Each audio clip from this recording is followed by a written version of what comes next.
The Opaque News.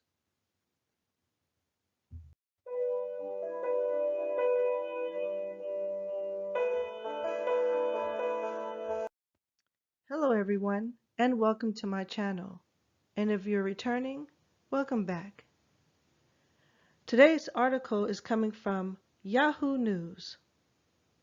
Winter Storm Elliot death toll climbs to 56 as thousands still without power in -40 temperatures. The death toll from an epic once-in-a-lifetime storm that has wrought havoc across the United States rose to at least 56, with the Buffalo area of New York State being one of the hardest hit places.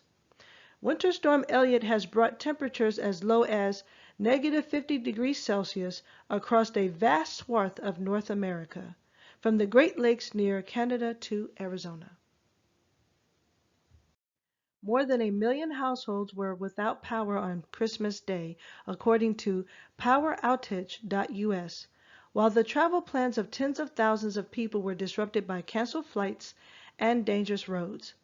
In Buffalo, at least 27 people died after hurricane-force winds and snow caused whiteout conditions that paralyzed emergency response efforts. Up to 9 more inches of snow is expected to fall in some areas of western New York through Tuesday, according to the National Weather Service.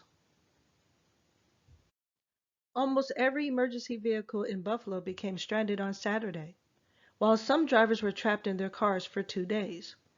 Police said there had been 2 isolated instances of looting in the city during the storm, according to Associated Press. President Joe Biden issued a federal emergency declaration for New York State authorizing government assistance to bolster recovery efforts.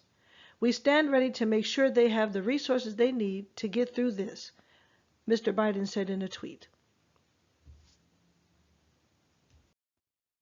New York Governor Kathy Hochul described the situation in Buffalo as like a war zone, calling it an epic once-in-a-lifetime disaster that ranked alongside a crippling 1977 blizzard that killed nearly 30 people.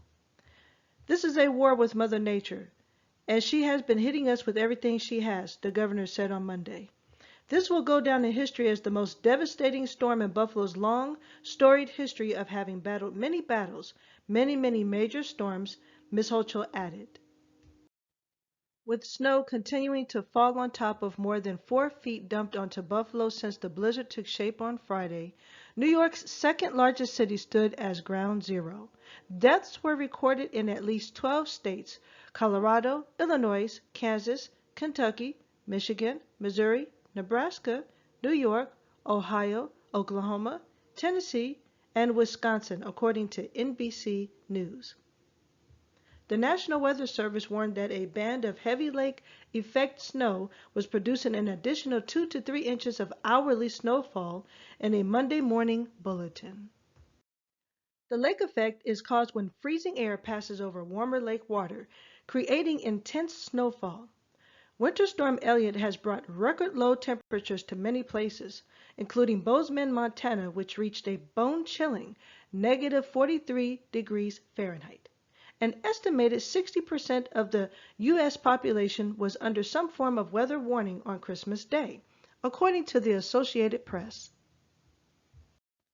The freezing temperatures are likely to linger for several days across the eastern United States, according to the National Weather Service.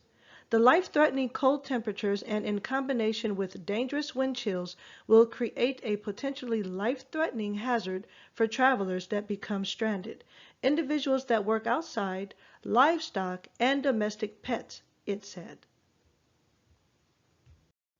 The western U.S. will experience a more active, stormy pattern, with the potential to bring flash flooding and strong winds in parts of California and Washington state. The Weather Service's Chicago Bureau said the cold and snow will become distant memories later this week as high temperatures rise into the 40s and 50s.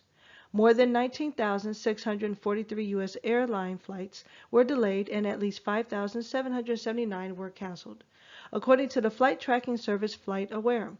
Approximately 20,000 flights were canceled across the long weekend, leaving thousands of travelers stranded at airports over Christmas.